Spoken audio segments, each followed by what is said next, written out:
Hello mga kabukid, magandang araw po sa inyo lahat. Ito po si Kabukid Davao PH na nagsasabing God bless you all po.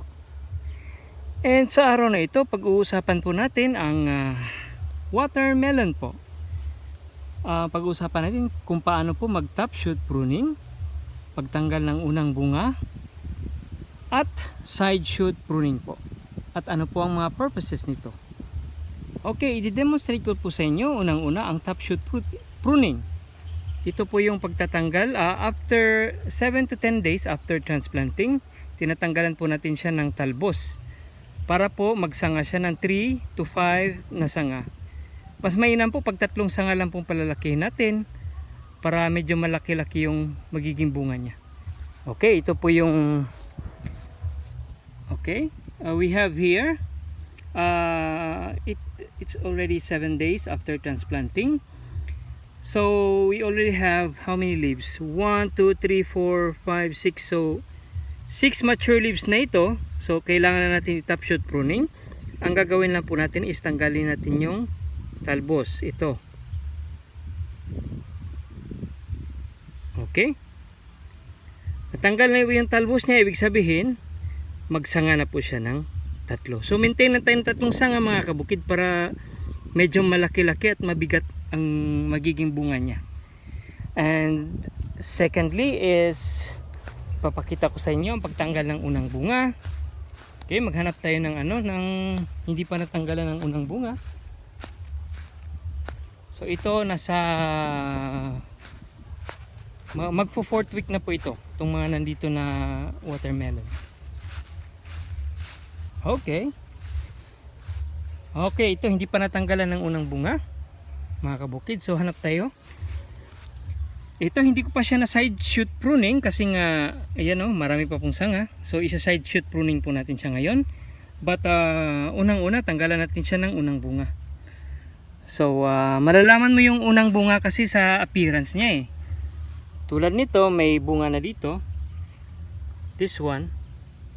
So hanap tayo ng mas matanda pa dyan. Okay, palatandaan na medyo mas matanda na siya ay ito po. Tingnan nyo.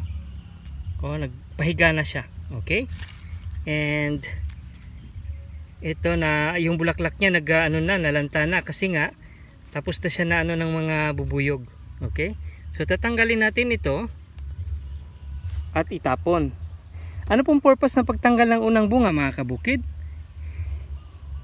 Pag kasi yung nutrients ng tanim ninyo usually kinakain niya ng unang bunga. Nagko-concentrate po ito sa pagpapalaki ng unang bunga. Kaya sa mga susunod na bunga hindi na po siya magiging maganda kasi nga kinain na lahat ng nutrients ng unang bunga. Kaya yan ang importansya ng kailangan natin kunin yung unang bunga ng ating mga watermelon at iba pang mga tanim, mga kabukid. At sa ngayon naman mag side shoot pruning tayo. So dapat maintain lang natin yung 3 sanga na payayabungin at doon tayo magpapabunga. So ito kasi very healthy na siya. Tsaka kinuna natin ng unang bunga, ito yung unang sanga. Pangalawa ito kasi mahabang mahaba. Pangatlo ito kasi nga may bunga na rin siya So sa mga excess na yan, tatanggalan na natin ng mga talbos. Hindi natin kailangan natanggalin from the tip. Kasi nga mahahaba na siya, masasaktan na yung tanim natin.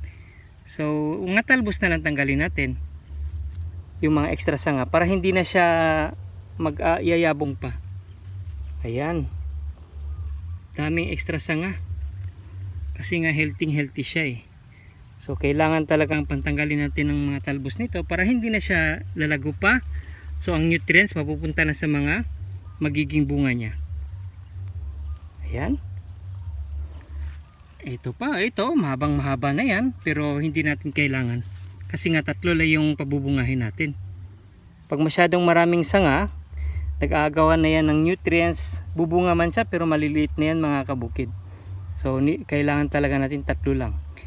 Para bubunga siya ng 5 to 7 kilos or pagsuswertehan hanggang 10 kilos. Depende po sa hybridity ng seeds na tinanim ninyo.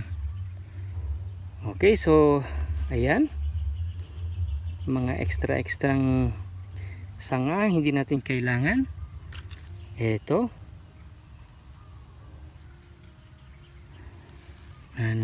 Okay. Mas mabuti ginagawa ito sa umaga mga kabukid ha. Kasi pag sa umaga, iinit siya sa buong maghapon, so iwas punjay tayo. At saka mas maganda rin na schedule ng spraying ninyo bago nyo gagawin ito. Para right after ng pagpupruning ninyo, may mga ano pa yan siya, may mga sugat, may isprayan ka agad ng fungicide para hindi magkakaroon ng sakit na fungi.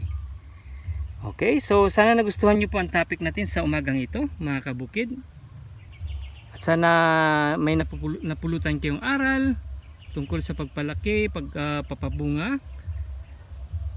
ng ating watermelon. Ito po si Kabukid Janel Lindon na nagsasabing pag may itinanim, may aanihin. Ngunit pag inayos po natin ang ating pagtatanim, mas marami po tayong aanihin. God bless you po.